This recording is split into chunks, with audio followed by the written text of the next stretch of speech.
Hello, this is Brooksy from Bramley-Moore Blues. Before we get on to the main video, just want to say thank you for being here so far, watching the start of this video. I want to put as much content out as I possibly can, being a new channel. So if you could like and subscribe, that'd be absolutely fantastic. I hope you enjoy the video. Let's move on to it now.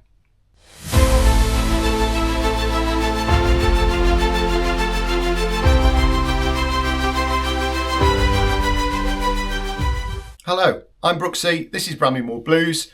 Happy New Year to you all. On this video I'm going to talk about the 5 big discussion points from the season so far. But before I start that, let's talk about perspective. Ironically, it was almost 12 months ago I was sat at Goodison Park watching Everton lose 2-0 to Nottingham Forest. And I was sat there thinking to myself, what are we doing here? We're absolutely struggling. It was not a great watch. The crowd basically were trying to G the players up, but there was just nothing happening to it. The patterns of play were poor. It wasn't exciting to watch. And we got rolled over quite comfortably by Nottingham Forest. Well, what a transformation in 12 months. Up to that point, the Freakins had only just been or just about to be through the door. They've been here 12 months now and they've certainly put their money where their mouth is. The structure of the club is a lot better. And I think everything is positive moving forward. Having said that, there are 5 key discussion points I want us to talk about. The first thing I want to talk about is Bramley-Moore Dock, or should I say the Hill Dickinson Stadium at Bramley-Moore Dock. I've been lucky enough to be there a few times now, and I know a lot of you guys will have been to every single match there. It's a fantastic stadium. And I guess the first thing that I can say about it is that even though I love Goodison, I really enjoyed going to watch games there. I love the atmosphere, but we just had to move forward as a club. And I think we were all in agreement that that was the right thing for us to do. So we moved to Bramley-Moore Dock. Obviously, from a commercial point of view, it's going to be so much better for us. And I think it will be increasingly better for us as the longer we stay there, certainly over the next few years. I don't know about you guys. I know there's some issues regarding the transport. Certainly those of you that are in the local area trying to get to and from the ground. I mean, I'm quite lucky. I just jump on the train at New Street and get the train up to Lime Street.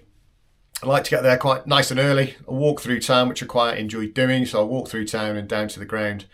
But the facilities are great. The staff are great. And I think the infrastructure in terms of what's down there for the supporters in terms of food, both in and outside of the walls, is great. I think the atmosphere around the ground is starting to buzz like it did at Goodison Park. So really pleased with Bramley-Moore Dock. I think at the moment, some of the feedback is from the early games, it was great. Certainly Brighton, it looked fantastic. The Tifo the other week, I thought was absolutely fantastic as well by the 1878. I think it was absolutely brilliant. I know, though, from being inside the ground that it goes from being absolutely really intimidating. And I know we recorded the highest decibels, I think, ever at a Premier League game when one of the goals went in from Brighton. But then there are also lulls. There are lulls where it's a little bit quiet in there and it can be quiet. And I guess the thing for us all moving forward is trying to generate that atmosphere all the way through the game. But I know that's also down to the players. But in terms of the initial thoughts for moving to Bramley-Moore Dock, we had to do it. I think it was the best thing for the club moving forward. Obviously, the commercial value is going to be outstanding. But we just need to really make it a home now, really make it a home. And I think that will just take time.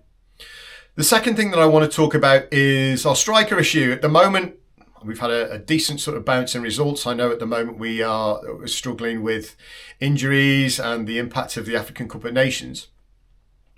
But at the same point, we're not scoring enough goals. I think that's obvious to see. And I think some of the players that have been scoring goals for us, like Kieran Dewsbury-Hall, is injured at the moment. So in terms of the strikers, we've played both Beto and Barry.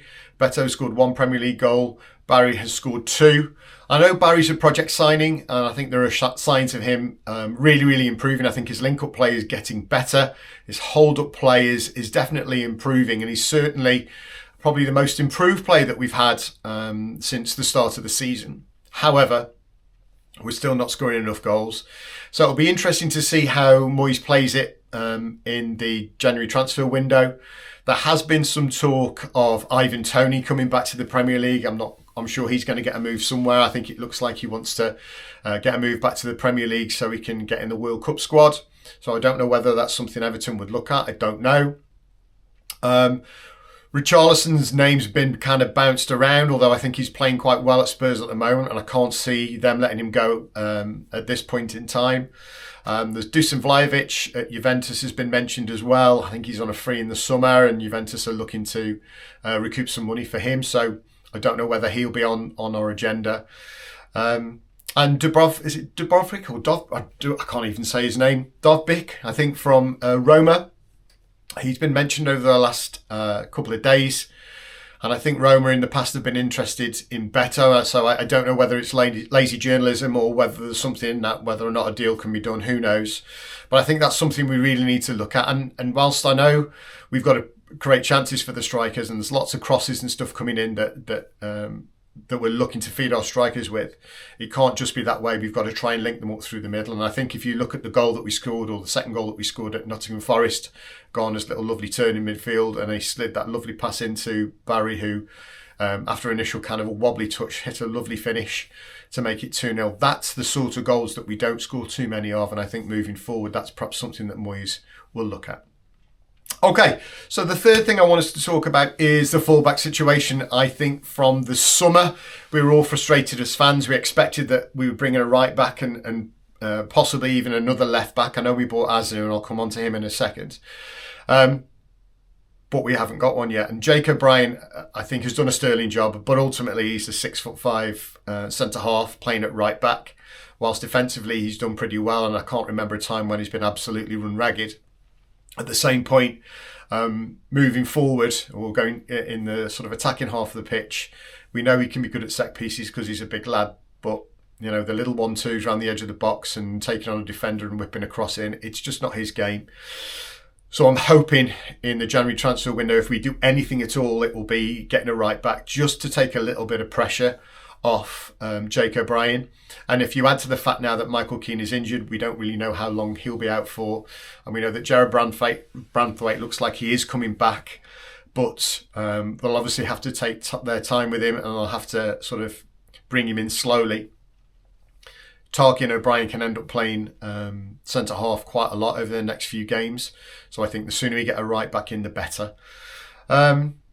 The fourth thing I want us to talk about is the style of play. Again, going back to my initial comment I mentioned about this time last year when we were watching the sort of long ball, put it in the mixer, let's see if we can get around the centre-forward football. It's totally changed. And I think the frustrating and the good thing for us as fans is that we can see what Moyes is trying to do. I don't think he's quite got the players there yet in the positions that he needs. What we can certainly see that we're wanting to play a lot more possession football, certainly play through the midfield. I think the fact that Jack Grealish is on the left-hand side and Njai's on the right-hand side, looking to then kind of invert. I think he'll look to get full-backs to go around the outside, so we're being a danger, or we're being a threat, cutting on the inside from our wingers, but also having a threat from our full-backs, bombing on and getting crosses in. So I think from a style of play, I'm really pleased. We're not there yet, and there are stages in games where you can see that we're struggling a little bit. But in terms of a fan going to the game and watching the games on TV, it's certainly night and day from last year. And I guess the proof is in the pudding. And again, I don't want to slug off Sean Dyche. I think actually, for what we needed at the time that we needed it, he was probably the right manager, but he was never going to be the solution moving forward. But it's interesting that he's gone to Nottingham Forest, where I think he's got a good group of players there, and we've managed to beat them home and away in the last couple of weeks without them scoring. So there's obviously something to be said for that. But I'm pleased in the pattern of play. I think Moyes is kind of getting it right.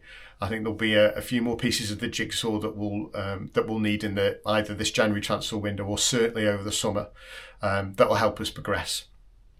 The last thing I want to talk about is just kind of the pains and the gains of the season so far. Well, gains for me, I think over the last couple of weeks, Tyler Dibbling, it's good that he's had some game time. I know fans have been a little bit frustrated with him, but ultimately he's a 19-year-old young man who moved from Southampton. It's got to be hard for him, as a young lad at 19. I can't remember what I was doing when I was 19, but I don't think I'd have coped with that pressure particularly well.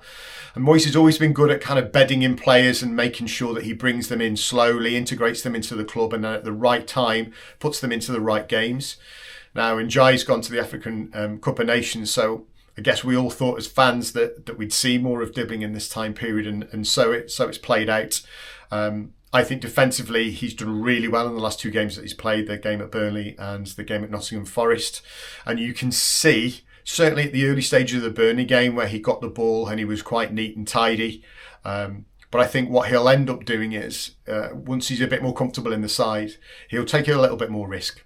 And I think that's kind of what we're looking forward to. But I'm more happy at the minute for him to play in the system, make sure he's doing his defensive duties and linking in when he can, when he's playing up front. So I think there's a lot more to come from him.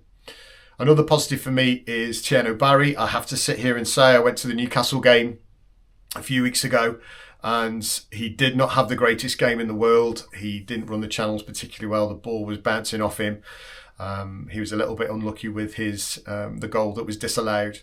But we're seeing signs very slowly now of him being quite an integral part of the team, especially if he continues to develop. He runs the channels particularly well. He seems a little bit more confident and he's holding the ball up much better. His link-up play seems to be a lot crisper. He's not the finished article by any means, but he's certainly improving. So I think that's a gain. Bramley-Moore Dock is obviously a gain. I think it's a fantastic stadium, and the thing I like the most about it is when away fans, you'll see them comment on X or whatever it might be, saying that, yeah, this is a proper ground, this is really good, I really enjoyed the visit, and I think that's a lot for away fans to say that. In terms of pains, well, just consistency, but I think that's something that we've got to kind of expect with this Everton side. You can see where it's moving. So every now and again, we're throwing in some difficult performances, and I think we're finding it hard once we go behind, especially at home, to get back into the games. And I think that's maybe for us as fans to really urge them forward when we do go through those quiet moments as a crowd at Bramley-Moore Dock. So I think that will definitely improve. I don't know about you guys, but I'm really looking forward to the second half of the season. I think if you look at the points that we've accrued over the calendar year, I think I read something the other day that it was kind of in line with where Carlo Ancelotti was, and certainly much better than it was the last calendar year that Sean Dyche was manager. So I think there's a good platform for us to build from, and I think there's reasons for us to be positive. Hopefully you enjoyed this video. Please subscribe, give it a like, up the toffees, and I'll see you on the next one.